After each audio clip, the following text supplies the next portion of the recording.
let's start out with. I mean, we're already talking about it. It's the Little League World Series this weekend, or it kicked off last week, like earlier in this week.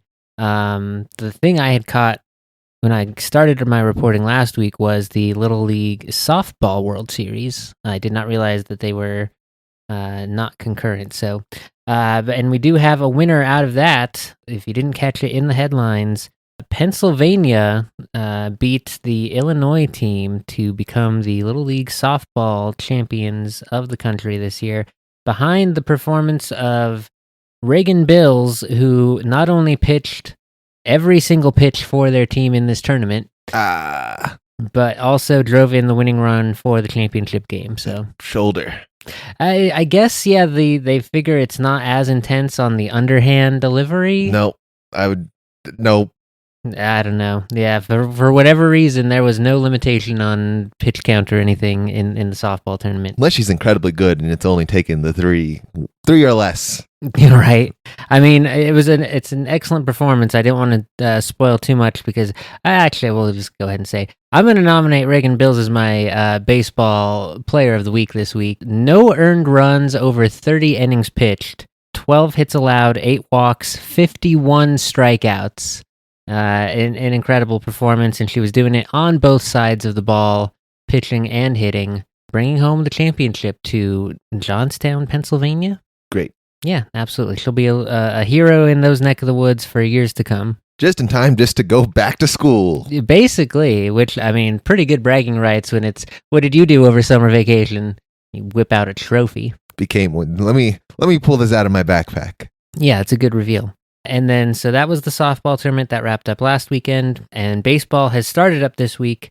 And I mean, I gotta say, if you enjoy the sport of baseball at all, I do think Little League World Series is one of the best events to catch, because it is still very talented players, but at an age level, I mean, these are 12-year-olds we're talking about in general, where there's still a little bit of, they have one really tall kid who looks like he can actually smash the ball over the fence. But for the most part, it's like a pretty level playing field in terms of high talent ceilings, but also not everyone has 100% full control of their body and hand-eye control yet. So there's going to be a little oopsie-daisies every once in a while here and there. Bound to happen. Absolutely.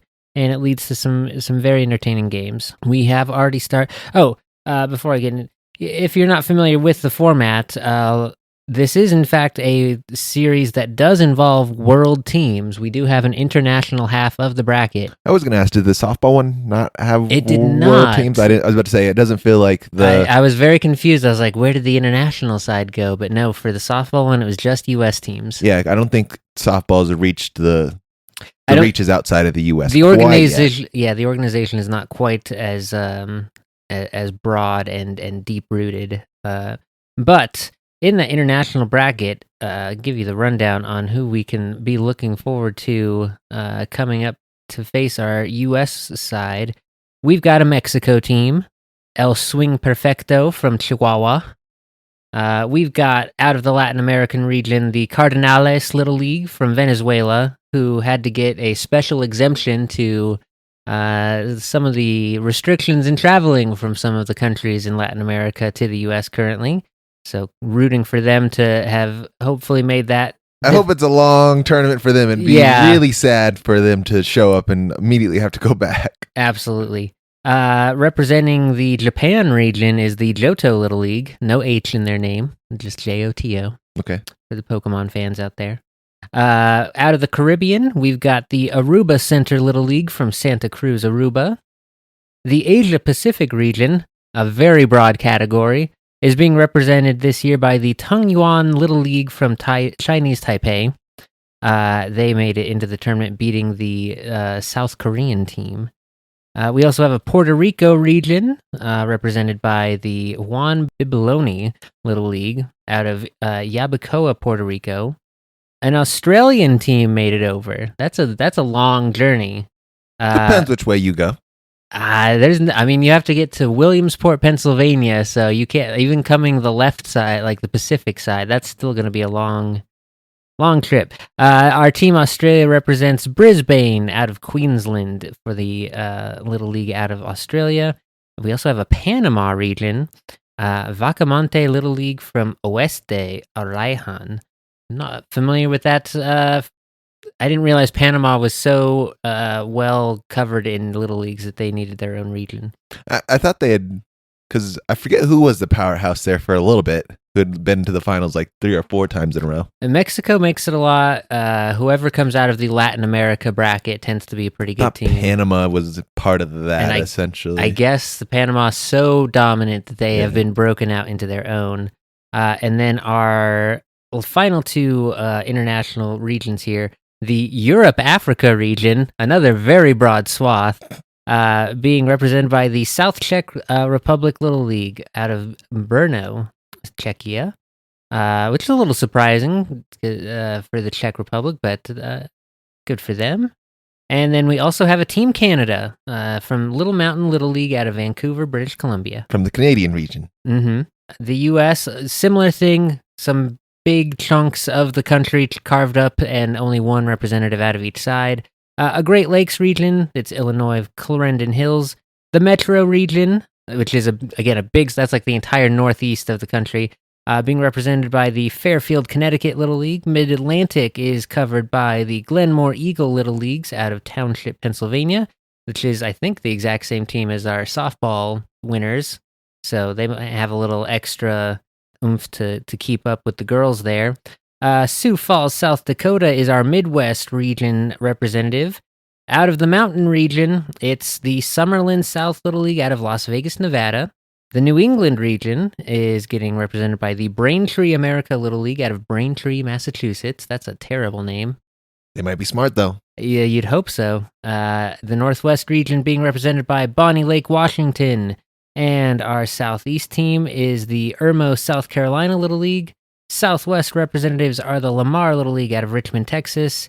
And the Western region, again, this is probably the powerhouse region of the entire system. This is your California, your Arizona.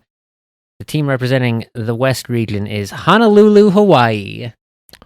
Got a lot of baseball out there, at least recently. Absolutely. So those are all our competitors for the bracket this year. We're already a couple of rounds into competition. Most teams have already played 1 game. But yeah, we'll not have our championship set until the 24th. So we've got another week and a half of competition ahead. I highly recommend. It is an entertaining watch. There's generally a daytime game and an evening, more primetime game. But we're already getting into elimination games in the international bracket. Unfortunately, the Czech Republic versus Australia game is on a rain delay currently. Yeah, which is bad. That means the whole tournament's probably at a standstill. So the dates might get delayed a little bit, but I think they've built in a little buffer room for weather rescheduling if need be. Venezuela doesn't have to go home quite yet. They're going to be here for a little while. I'm pretty certain almost all the teams will still hang out until the 24th, and we have our champion named. But yeah, that's sort of my highlight out of the baseball world this week. In the professional leagues, though, we do have some news to cover there. Getting the less important news out of the way. So remember last week or a couple weeks ago, whenever it was at the trade deadline, and I mentioned how the Twins sold off a lot of their roster. Yep, burn it. But it was okay because they plan on selling the team, so it's kind of like fresh slate for fresh owners. The owners, the Pollards, decided, never mind, we're not going to sell.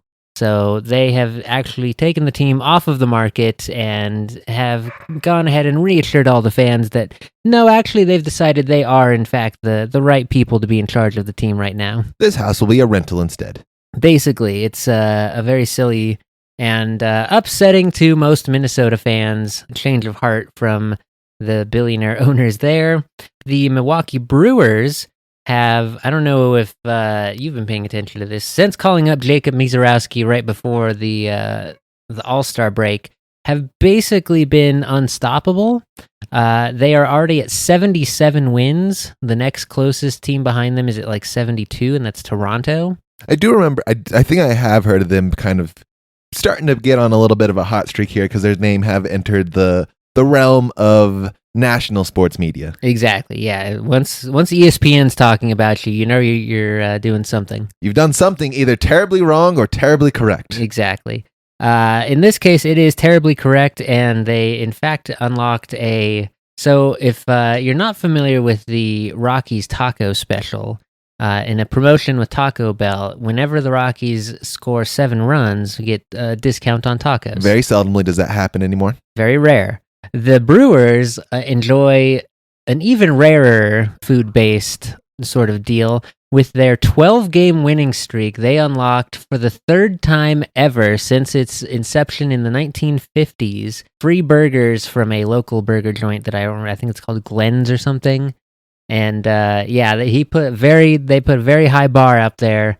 That is a very, very high bar. 12 wins in a row, but the Brewers did do that earlier this week. Glenn is very upset right now. My man is like, surely there's no way you have to lose. Yeah, it's like, whenever the Brewers, jump over the moon, if you win 4 series in a row, like straight sweeps, easy peasy, I'll cough up some burgers for you. No problem. And he certainly did this week. Yeah, if he is a Brewers fan, he doesn't really care right now. Yeah, basically. The profits don't matter. You're on cloud 9. And plenty of free advertising, just like I gave them here, assuming I got the name of the restaurant correct.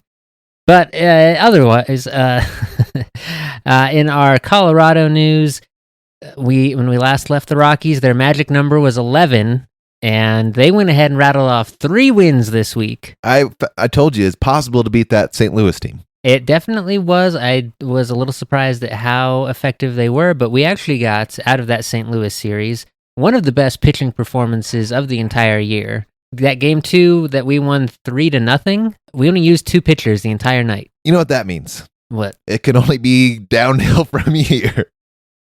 There is no more ups. We only go up and then we come down. Yeah, We're kind of on a... If you paid attention this week, good news, you caught the up. It's very much like a Ferris wheel, and sometimes we break down on the downward turn. Yeah, so like I said, that game 2 of the St. Louis series, a 3-0 win. Kyle Freeland pitched into the 8th inning. I'm so proud of him. It was by far his any Rockies starter's best performance of the year. He needed that. And then Victor Vodnik with 3 saves on the week. Which one is he our mustachioed? He's our second mustachioed one. There's Agna. We're just collecting them, I see. I think it's coming back into style, as tends to happen in the 20s of new centuries, I guess. Sure.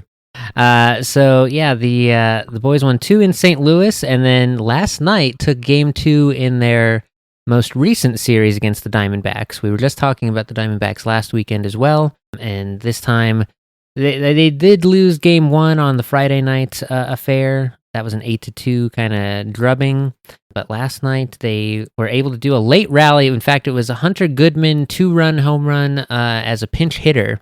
They brought him in like in the 8th inning, and he stepped up and did exactly what the doctor ordered, blasted one over the fence. I'm very conflicted about Hunter Goodman. I think he's valuable to keep on for like being a designated hitter. He is not a very good catcher. Mechanically very like. Is he the one that sails it to the moon, trying to throw it to second and first? Yeah, and like in reviewing the footage this week, he's getting better. It's the when he's throwing it down there, it's not a immediate going out into the outfield situation. Well, we have, what's his name? Warming Barnabell, right? Yeah. He's our first baseman. Yep. So we have to move Hunter somewhere else. Can he play third? So here's the thing. He used to be a utility player before this season, and they were like, that's not working out. Your defense is not doing you any. You should focus on one. Oh, God. They're like, so they already tried that one. My poor guy here. He can't. So he's really good at hitting. He can hit the ball very effectively. He just cannot. Fairly good at catching. The throwing thing is just a problem for him, and I don't know. Apparently, he really does have to be the DH because they're like that's the only solution. There's not a position on the defensive side where you don't have to throw the ball. Unfortunately, this is the sort of mold that a lot of these younger guys are starting to develop themselves into. Can hit the ball pretty effectively if you give them enough at bats. Defensive liabilities. Yeah, I am. I don't know when, sometime on this podcast, I probably was like, how do you even practice like the thing of baseball? You can go to a batting cage and you could take thousands of swings and everyone loves to hit the baseball. That's like probably the easiest thing to practice. Very similar to basketball, shooting and all that. The very fun part. But how do you need to get on the gun and you need to take some ground balls and it feels like it requires some extra participation. Feeling like we're missing a piece of the fundamentals somewhere. Something. So yeah, that was the action in Rockies land this week. As we have noted last week, looking ahead, we got a lot of divisional games coming up, including 4 games with the Dodgers coming up this week, and then the Padres right behind them, I believe. Yes, that is. I do believe that is true because we're in a Diamondback series right now, aren't we? Yes, we are. We also have the rest of this current Diamondback series, 2 more games. We are coming to you one day earlier than usual in our recording schedule here, so we have a Saturday evening game still yet to be played, and then our Sunday afternoon game tomorrow will decide if we take this series or not. Honestly, I'm already surprised at the 3 wins that they have put up this week, so only 8 more wins to avoid setting the record by themselves as the worst club of all time. If they get the 8, they will tie the 41 wins of the White Sox from last year. I don't know. It's a very rocky road ahead. Oh, it's the Pirates, not the Padres, coming in next weekend. That back half is is nicer once we get out of this sort of conference series, division series. Like the Pirates we could probably grab something from them, and that's it. Probably it's the Astros. Maybe. Astros Cubs feels like that's going to be. Astros are really good, actually. No. Cubs are good too. No. Cubs are very good. I will say, in the National League West, we've had a bit of a shakeup at the top because despite getting Shohei Ohtani back into full dual action form, the Dodgers have been on a bit of a slide recently and have given up what was once a considerable lead in the National League West. The Padres are now neck and neck for the division lead. They are both at 69 and 53 records currently. Diamondbacks are actually in 3rd place right now. They have leapfrogged over the Giants, so they have some incentive to keep whooping on us. And then the Giants are 1 game right behind them, and then 26 games behind everyone else is the Rockies. I mean, the only ones, so Padres and LA are 2 of the best teams in all of baseball, particularly in the National League. The only ones really fighting for something is the Diamondbacks.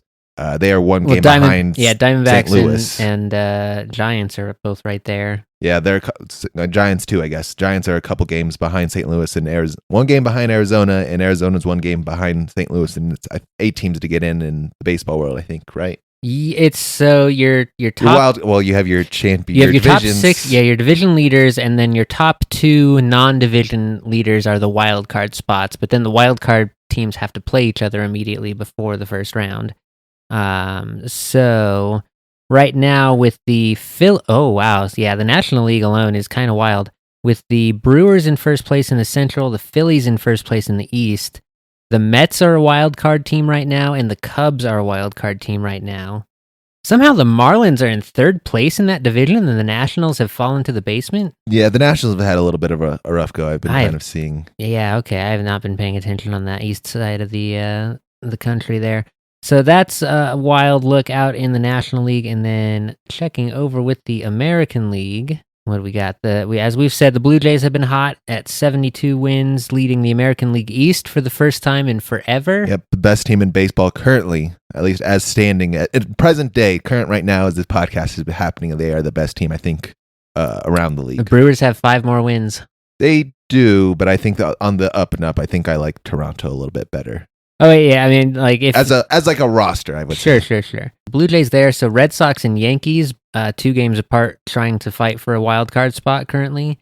The Detroit Tigers are 72 and 52 as well, behind Tarek Skubal, who is All-Star starter this year, was Cy Young last year, I think, for the AL, putting up another incredible year this year.